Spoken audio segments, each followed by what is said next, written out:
আমরা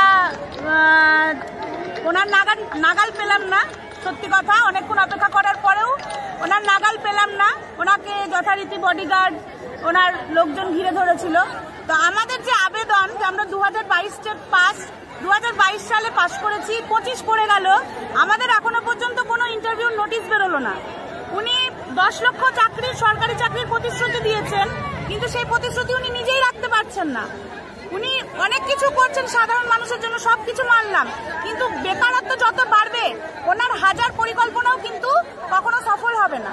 ওই জন্য আপনার কাছে মাননীয়া আমাদের আবেদন, প্লিজ আমাদের ইন্টারভিউর নোটিশ 50,000 শূন্য পদে ইন্টারভিউর নোটিশ, আপনাদেরই কথা অনুযায়ী 1 লাখের ওপর শূন্য পদ আছে প্রাইমারিতে।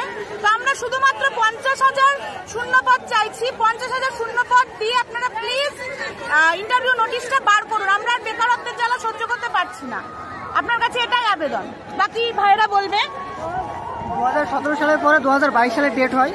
2022 সালে ডেট হওয়ার পরে পর্ষদ সভাপতি বলেছিলেন প্রতি বছর 2বার করে ইন্টারভিউ হবে, কিন্তু 2022-এর পরে 23-24 পেরিয়ে 25 সাল চলে এলো, তবু আমরা এখনো পর্যন্ত একবারও ইন্টারভিউর সুযোগ পাইনি। আমাদের শুধু এইটুকু আবেদন, আমরা যেন একটা ইন্টারভিউর সুযোগ পাই। আমাদের 2022 সালে আমরা টেট পাস করে বসে আছি, অন্তত একটা ইন্টারভিউর সুযোগ দেওয়া হোক। রাজ্যে 10 লক্ষ শূন্যপদ আছে, সেখানে দাঁড়িয়ে আমাদের প্রাথমিকে 50,000 শূন্যপদ আমাদের দাবি, যেটা অলরেডি আছে। আমাদের একটাই দাবি, আমাদের একটা ইন্টারভিউর সুযোগ করে দেওয়া হবে। এটাই হচ্ছে আমাদের দাবি। দাবি তো দিদি একটু আগে বলে দিলেন। আমরা দীর্ঘ বলতে গেলে 7 বছর ধরেই বঞ্চিত। 2017 সালে টেট পরীক্ষার পর দীর্ঘ 5 বছর কোনো টেট পরীক্ষা হয়নি রাজ্যে। 2022 সালে টেট পরীক্ষা হয়, আমরা পাশ করেছি। দীর্ঘ 3 বছর ধরে আমরা বেকারত্বে বসে আছি কলকাতায়। না হলে এই পর্যন্ত 20 বার পর্যন্ত আমরা গিয়েছি আন্দোলন করতে, কোনো কিছুই হয়নি। যতক্ষণ না দিদির সিগন্যাল পাওয়া যাচ্ছে ততক্ষণ পর্যন্ত কোনো কিছুই দিচ্ছে না। গ্রিন সিগন্যাল পাওয়া যাচ্ছে, সবাই বলছে মাননীয় মুখ্যমন্ত্রী গ্রিন সিগন্যাল দিলে তবেই আমরা করতে পারবো। এমনকি আমরা কুচবিহারেও গিয়েছিলাম, ব্রাত্য বসু স্যারের সঙ্গেও কথা বলেছি, শিক্ষামন্ত্রী, শিক্ষা ভবন, শিক্ষা দপ্তর, সমস্ত কিছু পর্ষদ, সমস্ত জায়গা আমাদের ঘাটা হয়ে গেছে। সবাই একই কথা, যতদিন না পর্যন্ত মুখ্যমন্ত্রী বলবেন ততদিন হবে না।